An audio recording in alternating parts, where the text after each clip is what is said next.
not have happened if it hadn't been on Hogan's shoulders that he was able to become, this bigger than life, universal, recognized, guy.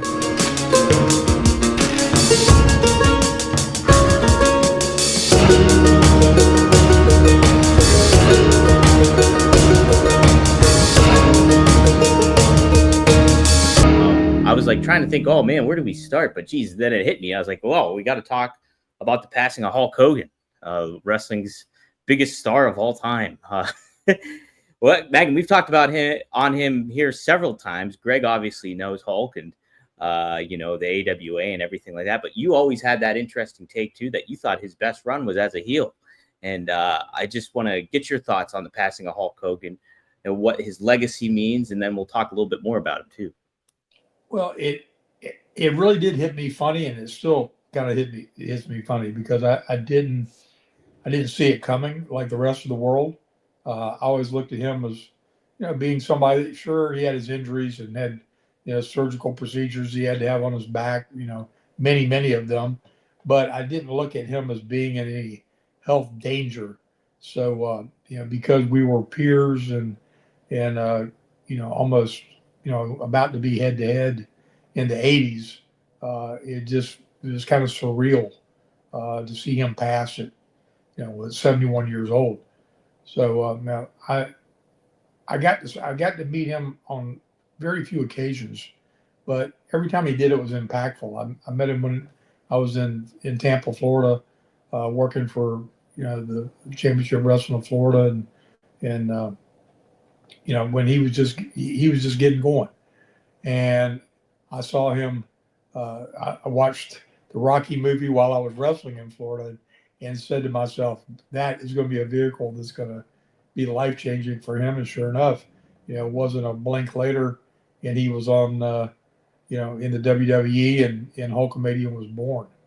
And then, of course, his career, everybody has got their take on it and his input. But I meant it when I said, for me personally, the hulked up and the baby face deal and the say your prayers and take your vitamins and all the stuff they did for the kids was became quickly monotonous to me. But the work he did at WCW was like his master class. The fact he really did understand the business and really understood the psychology as a heel, what it takes to make a great match. And I think that was his best body of work. So his impact will never be denied. We've got such a crazy time we live in where every move is under the microscope and we're measured by what we did when we were, in high school or some obscure place or, in what we thought was a private setting. And when you delve into the depths of someone's mind and their psyche and all those kind of things, it's not fair to the profession of whether you're an actor or whether you're a pro football player or a wrestler or anything else.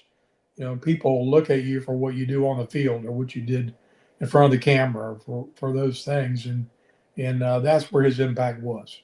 He was flawed like all human beings, had his challenges and his demons like all the rest, and thankfully we're not all measured by those, or we'd all be in a big pickle. Ain't that the truth? I've talked about it so many times, but it's you're right. It's just like everybody has their flaws, and Hogan was not short of that. And like I think the way he was positioned, obviously, as this huge, larger than life household name persona that you could compare it to like a Batman or Superman. Nobody on this earth is going to live up to that reputation and that kind of thing. And obviously what he said was horrible and not right and bad, but it's also like you're taking a little segment of somebody's life here and making it that biggest part of who they are and what they do when in comparison. And Mick Foley said it best on that TMZ show was that like, I'm taking the 97% of what Hogan did positive instead of that 3% and enjoying that aspect of him too. And, it's just like, I know Nash said that he made right with God at the end. He got baptized, like, I think like a year and a half before. And, that's kind of like, maybe his saving grace at that point when it comes to all that kind of thing. Who knows? But, I just think, to just look at somebody in that light, it's not fair to everybody. Everybody's got their gray areas, and so, and Hogan, I mean, like somebody put a graphic up there, Magnum, where it was four of the wrestlers. It was Hogan, it was Steve Austin, it was John Cena, it was Cody Rhodes. And they said, which one would you delete from WWE history?